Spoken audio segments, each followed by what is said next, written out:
Hello everybody and welcome to Mrs. G's Storytime. We are reading I Needed a Neighbor by Patricia Sanjan with permission of Scripture Union Publications, and we are on Chapter 7. Hundreds of miles south, Tisva and Muna lay side by side in the frail shelter they had built from brushwood and reed matting, and which they now called home. It was still dark, and through the cracks in the roof they could see the blazing starlight.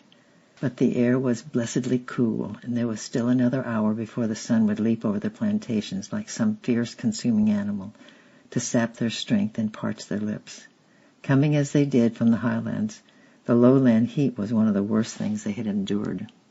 They liked to wake early, for this was their own hour. At daybreak Tisva would be hounded out to the coffee plantations, and Muna would follow shortly after. They would probably not meet again until sunset, when they would bake their meager rations of injera, swallow some water, and lie down, exhausted in their shelter to sleep, with barely a word passing between them. But in the cool of the very early morning some measure of daily strength returned to them, and they would lie quietly talking, thankful for each other because so many had died, and their talk would be of their children and the possibility of escape. Everybody talked about escape, and a few had disappeared. They had gone to the latrines outside the camp and had never been seen again. The guards, however, had made sure that this would not happen any more, and now no one was allowed to leave the camp outside work hours, so the enclosure stank and festered. No one could do much about it. The ground was too hard to dig, nor they had any tools. The flies grew enormous, and sickness was rife. Even dead bodies lay unburied, wrapped in plastic sheets, shriveling in the burning heat while their relatives summoned the strength to scoop out a shallow grave. Some whispered that very soon the cholera sickness would break out, and then there would be many more dead bodies, many, many, many more dead bodies. But the dark early morning hour was their own, and Muna lay in the shelter of her husband's arm, and knew that while he lived she could go on, and that one day the God in whom she had almost ceased to believe, she had never really known much about him, would help them get back to their children. It was a kind of obsession with her, and she never ceased thinking about it. Day by day she would wake with some new plan of escape, only to find that it had been tried and proved impossible. "But some have disappeared," she whispered, "and remember, we're not far from the border. The bus driver told us that. We know where the sun rises and sets, and we only have to follow." "And when they follow and shoot us down, what then?" replied Tisva patiently. His hope had almost died, but he recognized and admired that fierce maternal instinct in his wife that would never give up the struggle to return to her children. "We might try in the dark," she whispered. "Just before the new moon rises it's very dark indeed, or just after the new moon sets they sleep. If we crawl out near to where the dead lie, there would be a chance. They will not sit near the dead." Tisva drew her closer. "We'll talk about it with others," he said. "They might make a disturbance down on the other end of the camp so that the guards would move down and leave the upper end unwatched for a few minutes. Or perhaps after a time they will relax their watch. As you say, the border can't be far. We could follow the path of the sun through the bush. But it's a long journey home, Muna, and we are weak." He was talking more to comfort her then, because he had no real hope, and she knew it, but she was grateful to him. A small wind stirred the rush matting over their head, fetid with the stench of the camp, and the darkness was paling. They lay silent, savoring the last minutes of the rest and togetherness, and then Muna rose stiffly, scooped the ashes from the hole in front of the hut. She mixed the meal and the water into a thick paste, and lit the brushwood under the metal.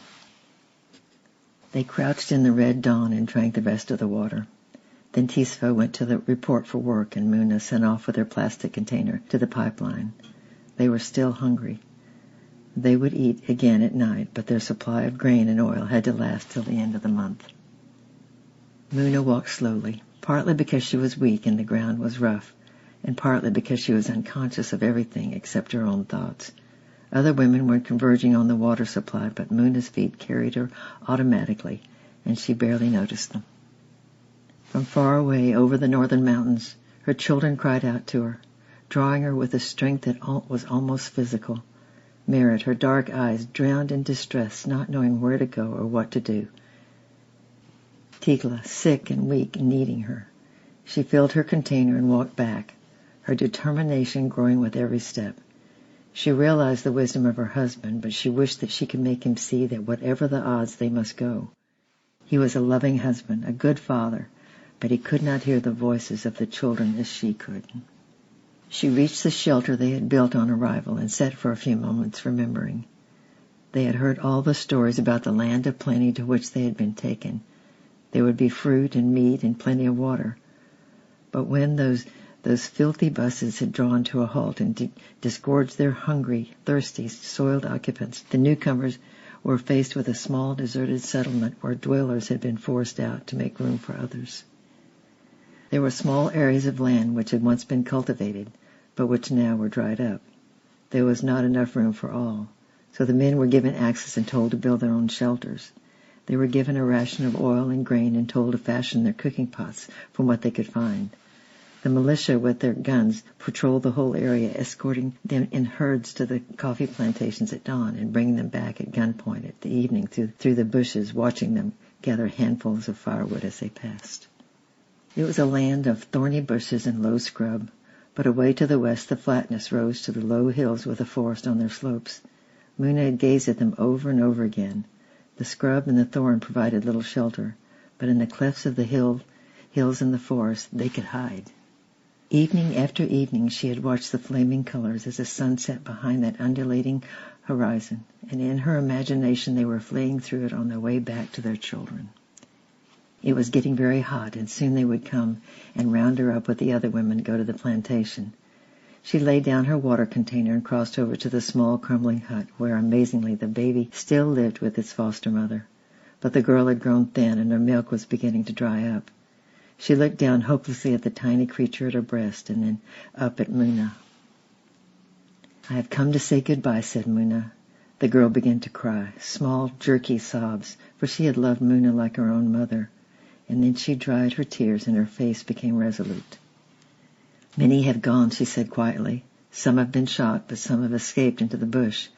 My husband has talked with many. This baby's father, he wants to go. He has left children at home and he wants to try. You should talk to him." "Tell him to come," whispered Muna. "Tonight we will talk. Tomorrow is the turn of the new moon." So that night they came and sat around the tent door where the dusk was falling and the small fires glowed, and the baby's father, 2 angry young men and a young couple, the woman half crazed to get back to her family. They talked quietly, wasting no words. One was a mechanic and had fashioned a pair of wire cutters from scrap metal, for there was barbed wire round the northern end where the dead lay. As Muna had said, tomorrow was a new moon. Just before its rising, some people would start a commotion down at the southern end of the camp, and by that time the wire would be cut, and the escapees laying rigid by the side of the dead.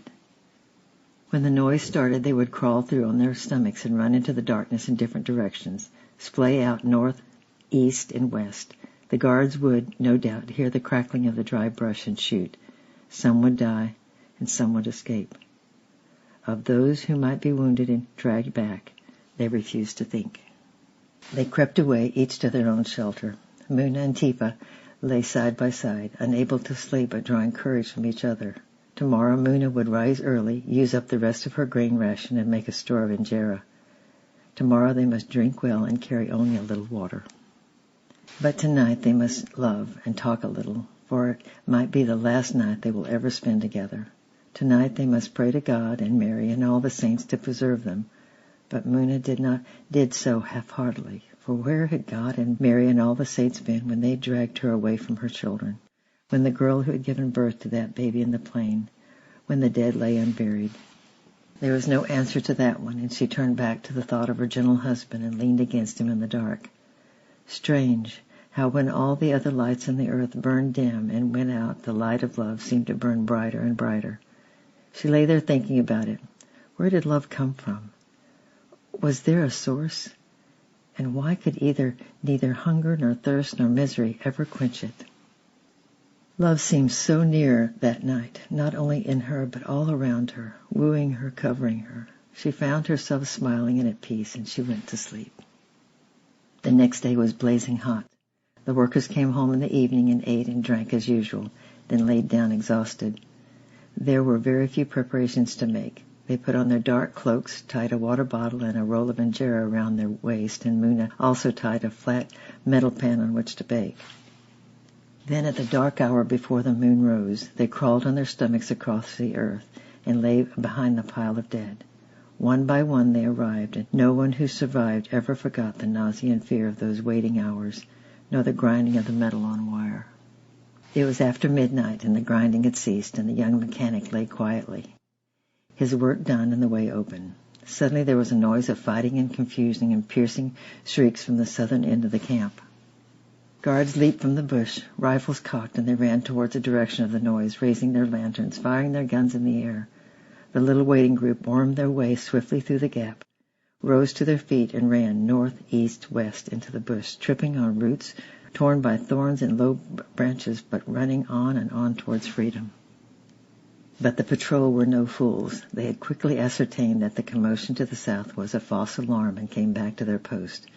Somewhere out in the bush they could hear the rustling and crackling of the broken branches and the angry cry of a disturbed night bird. The guards combed the bush, their guns shooting in all directions, and someone screamed and fell. And then they flung their lanterns into the thorns, and a great blaze of fire lighted the whole area while they shot again and again. Moon and Tisla had ran straight east, following the line of the margin of the camp and into the path of the night breeze, which carried the flames before it. The bush was burning fiercely now, and those who had run westward would hardly have a chance. But running into the wind, away from all that enveloping smoke, they might make it, thought Tisla grimly. Yet the air around them was scalding, and the crackling of the flames were very near. Blind with heat and swirling smoke, he stumbled on, hardly realizing that Muna was lagging behind. He only stopped when he heard her cry and fall. He ran back and helped her to rise and dragged her forward. She seemed unable to run any more, but as he turned he had noticed something. He was no longer trampling over thorns and roots, but on dry, stony earth, and they had reached a clearing in the bush. He lifted her onto his back and struggled on, and as he progressed the heat became less intense and the air clearer, and he knew that the fire would come no further, for he was running straight in the path of the wind. He also knew that the flames would prove an impassable barrier to the captors for hours to come. He pressed on, bowed almost double with Muna's weight until he felt he was breathing fresh night air, and then he laid her on the ground and sprinkled her face with water. It was very dark, but he could hear her breathing, and by the starlight he could see the whites of her eyes, so he knew she was looking at him. "Muna," he whispered. She spoke in a little gasp. "I can't go on. My feet are burned and I'm bleeding. You must go on without me. You must go to the children." But he could not leave her. He loved her more than he loved the children. He put his arm under her and felt the hot stickiness of her blood. He did not care if they pursued him and shot him too, for she was starting on that last journey already, and he would gladly have gone with her. He wished he could see her, or that there was something he could do. He tore off a strip of his shirt and tried to stop the bleeding from the wound, but he knew it was no good. She was quiet, and her breathing was rapid, and her pulse was racing. "I will stay with you," he said. "You are my loved wife." He took off his cloak and rolled it up to make a pillow for her, and as he did so he realized that there was a stirring of the wind, a thinning of the darkness, and a small tweeting of bush birds. He closed his eyes for a moment. He could not remember feeling so weary before. When he opened them again he found that he could discern the shapes of the trees, ghostly white in the morning mist, and then he dared to look down into Muna's face. It too was ghostly looking. Her eyes were closed and the earth around her was dark-stained. Yet it was the face of peace. She might have been sleeping at his side. He sat beside her until the sky beyond the clearing turned opal, flecked with feathery pink clouds, and then suddenly the east seemed to catch fire with the shot crimson, mauve, and the gold of dawn. He got up, took her cloak and the injera and the water bottle and the pan from her waist and tied them around his own. Then he piled the brushwood and the stones over and wondered what to do next. He wanted to lay down beside her and die too, but he suppose he couldn't. He wished there was a priest, and he thought he ought to say a prayer, but his tired brain seemed unable to remember the words. But there were 2 words he did remember, the last one she had ever spoken. He suddenly realized that there was still something to be done and that he was facing the wrong way. he must turn round and travel slightly northwest with the sun on his right shoulder. The children, yes, the children, he muttered. He picked up his bundles, looked down once more at the mound, and with tears streaming down his face, set off for the border. And tomorrow we'll read chapter 8. I love you, I'm praying for you, and we'll see you tomorrow. Bye-bye.